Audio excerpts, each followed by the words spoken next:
দেখুন, গতকাল যমুনা এবং আশেপাশে যে ঘটনাগুলো ঘটেছে আপনারা জানেন।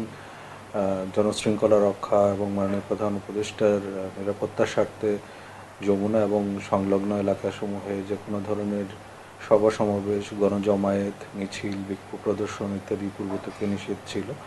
তৎসত্ত্বেও কিছু ব্যক্তি এই নিষেধাজ্ঞা অমান্য করে সংশ্লিষ্ট এলাকায় আইনশৃঙ্খলা পরিস্থিতি অবনতির চেষ্টা করে। তখন আমরা নিয়মতান্ত্রিক উপায়ে তাদেরকে ছত্রভঙ্গ করি।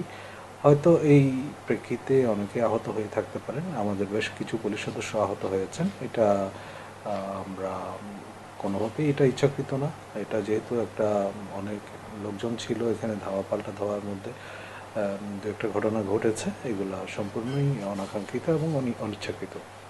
যেটা আমরা দেখেছি যে হাতে বুম, তারপর আইডি কার্ড থাকার পরও কিছু জার্নালিস্ট আহত হয়েছেন পুলিশের দ্বারা, এবং যেই পুলিশ সদস্য যারা আহত হয়েছেন তাদেরকে আমরা ভিডিওতে দেখেছি। তা আপনাদের পক্ষ থেকে তাদের বিরুদ্ধে কোনো ব্যবস্থা গ্রহণের আমি আগে বলেছি আপনাকে, এখানে ঘটনার সময় কে কোন পেশার লোক সেটা আসলে চিহ্নিত করা খুবই মুশকিল। যেহেতু এখানে ধাওয়া পাল্টা দেওয়ার মতো ঘটনা ঘটেছে, হয়তো কেউ পরিস্থিতির কারণেই আহত হয়েছেন। এখানে বিষয়গুলো সম্পূর্ণভাবে অনিচ্ছাকৃত ছিল এবং এটা কোনো ব্যক্তি বা পেশাকে উদ্দেশ্য করে না।